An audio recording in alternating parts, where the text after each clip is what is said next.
ఓపిక కూడా ఓ హద్దుంటది. పట్టే అంతనే పట్టాలి. విపరీతమై విషమించితే కోపం కట్టలు తెంచుకొని పెట్టిన అడ్డుని తన్నినట్టయితది. హాగో అదే చేసిండ్రు ఒక యూరియా బస్తా కోసం దండ్లాడుతున్న రైతులు.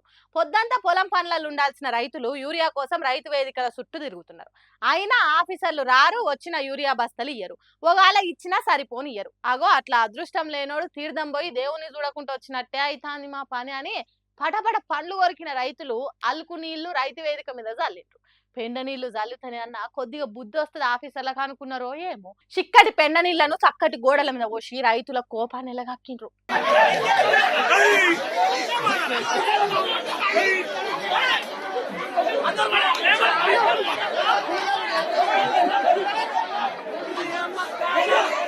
మరి ఏం చేస్తారు చెప్పుండ్రి. ఓ దిక్కు పచ్చగా ఉండాల్సిన పంట ఎర్రబడిపోతుంటే ఇక్కడ యూరియా ఇచ్చుడు లేదాయే. అందుకే వెరైటీ నిరసన తెలుపుదామని ఇట్లా బర్రెలను కూడా తోలుకొచ్చిండ్రు రైతు వేదిక కాడికి.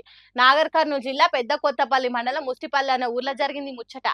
ఆఫీసర్లు రైతు వేదిక తాళాలు పెట్టి పట్టింపు లేని పట్వారి పల్లె గాలుతుంటే పట్టె మంచంలో పవలించినట్టు చేసిండ్రట. ఇక రైతుల కోపం రాదా. అందుకే ఇట్లా రైతు వేదిక మీద అలుకు నీళ్లు జాన్పి జల్లిండ్రు. ముట్టుకునే తాని కూడా ధైర్యం లేకుండా చేసిండ్రు. అయిపోయి ఎట్లయితే గట్లా అని మాట్లాడుకుంటా మరింత జల్లిండ్రు. మరి ఏం చేస్తారు చెప్పుండ్రి. ఎరువులు ఇచ్చే నాదుడు లేదు, వచ్చిన యూరియా ఇచ్చే ఆఫీసర్ గతి లేడు. అందుకే ఆవేశం ఆపుకోలేక ఆగం చేసిండ్రు. ఇంకెన్ని రోజుల్లో ఈ యూరియా కష్టాలు ఏం పాడు. ఏటేటికి ఇంకింత ఎక్కువయ్యేటట్టే ఉన్నది. ఏందో ఏమో కానీ అటు సెంటర్ సర్కారు ఇటు రాష్ట్ర సర్కారు పట్టించుకోకుండా రైతులను గాలికి వదిలేసినాయి అన్నట్టు చేస్తున్నాయి. ఎసొంటి కష్టం వచ్చరా దేవుడా అని దాంట్లో ఈ రైతన్నలు. ఏందో ఏమో.